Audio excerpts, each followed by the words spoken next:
Ik heb ook een recuperação turístico, bij hobby bom, dus nós recuperar back relativamente ligeiro. Obviamente, a pandemia não só para a marca inteira cambia o mundo nesse sentido que nós temos um nível de inflação hobby alto.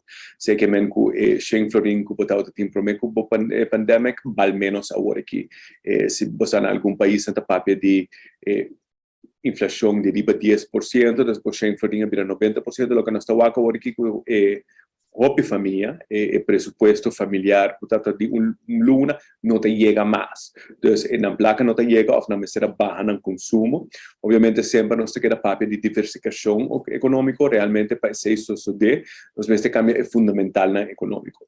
Em realidade, anche nos turismo recuperar, é bom, me está que preocupar com o projeto de hotel novo que está vindo, me está preocupar com, por exemplo, nós estamos cada dia mais e mais hotel te vão convertir na all-inclusive, e não vou anunciar ainda, mas me atende, não confirmar que o Hilton, Rio lo compra Hilton, e Hilton também lo está virando outro all-inclusive, então se você vai a strip de Palm Beach, par de hotel só não está para all-inclusive. O hóspede não gasta menos, não gasta menos no restaurante, e tienda na nossa economia, isso é um problema, então o governo arrisca a corrente temporalmente, e bajada não a bem back.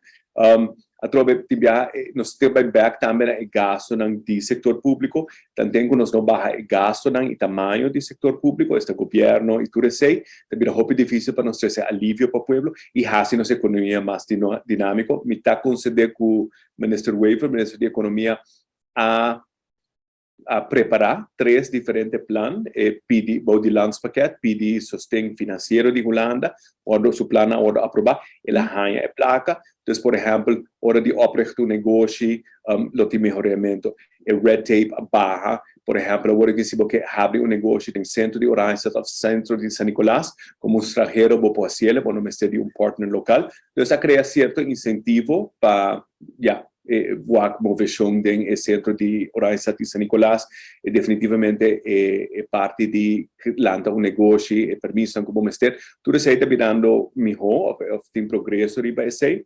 Pero é fundamental na econômico, nós não há copy cambio, ainda belasting de nossa região, nós somos mais alto, nós há corsoute e bando wins belasting de 15%. Na Aruba, agora aqui está 22%, 23%. Então, se botar uma empresa de Europa, de Norte-América, você está buscando sede do Caribe, você está comparando diferentes islas, você está que isla tem 15%, nós estamos competitivos com você. Nós gastamos de água corrente, alguns são mais altos de nossa região, nós estamos competitivos de BC. Nós gastamos de internet, alguns são mais altos do mundo, nós estamos competitivos de BC. Gastamos de personal, seguro social, primi de ASV, nós estamos competitivos de BC. Então, diversificação econômica realmente não vai só de realmente maneira nos guiar, que também criar pilar novo, que nos corrigir é fundamental na econômico de nosso país, esse também de mão em mão com uma reforma fiscal, e esse nos queda falta, esse nos não aguarda.